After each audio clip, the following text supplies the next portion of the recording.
ইব্রাহিম আলাইহিস সালাম আল্লাহকে, আরে আজরাইলকে একদিন বলছিলেন, আজরাইল, নাফরমান পাপীর জান তুমি কেমনে কবজ করো, তোমার আকৃতি চেহারাটা তখন কেমন হয় আমার একটাবার দেখাও।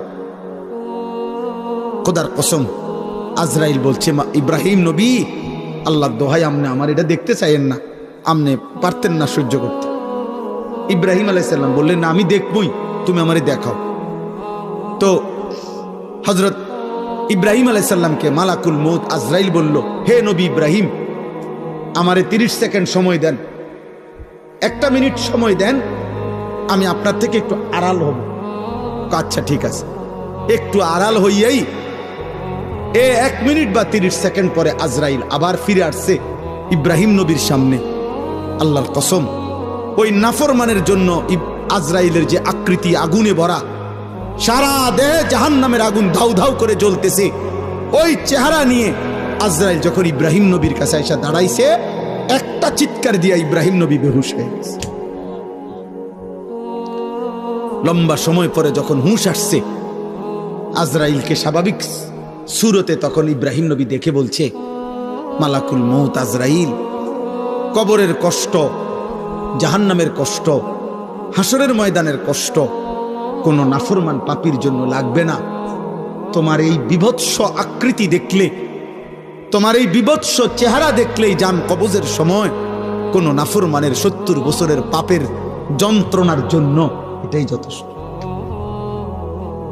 আর লাগবে না, আর লাগবে না।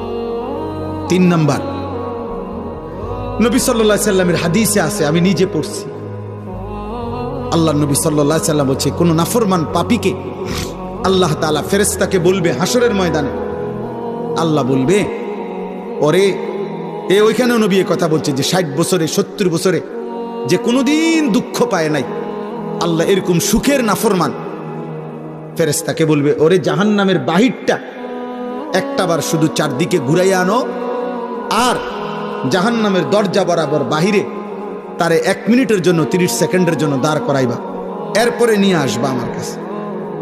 ফেরেশতা তাকে জাহান্নামের চারদিকে ঘুরাইয়া জাহান্নামের দরজার কাছে 30 সেকেন্ডের জন্য, 1 মিনিটের জন্য যখন রাখবে, দাঁড় করাবে, জাহান্নামের ভেতর থেকে আগুনের একটা গরম বাতাসের একটা ধাক্কা, বাতাসের একটা ঝটকা এই নাফরমান পাপীর বুকে আইসা লাগবে। এরপরেই ফেরেশতা তাকে আল্লাহর সামনে নিয়ে আসবে।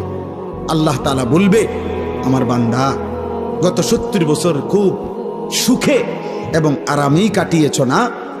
আল্লাহর কসম, নবী বলে, ওই ব্যক্তি তখন বলবে, রব্বুল আলামিন, সুখ কাকে বলে, আনন্দ কাকে বলে আমি জীবনে কখনো দেখিনি।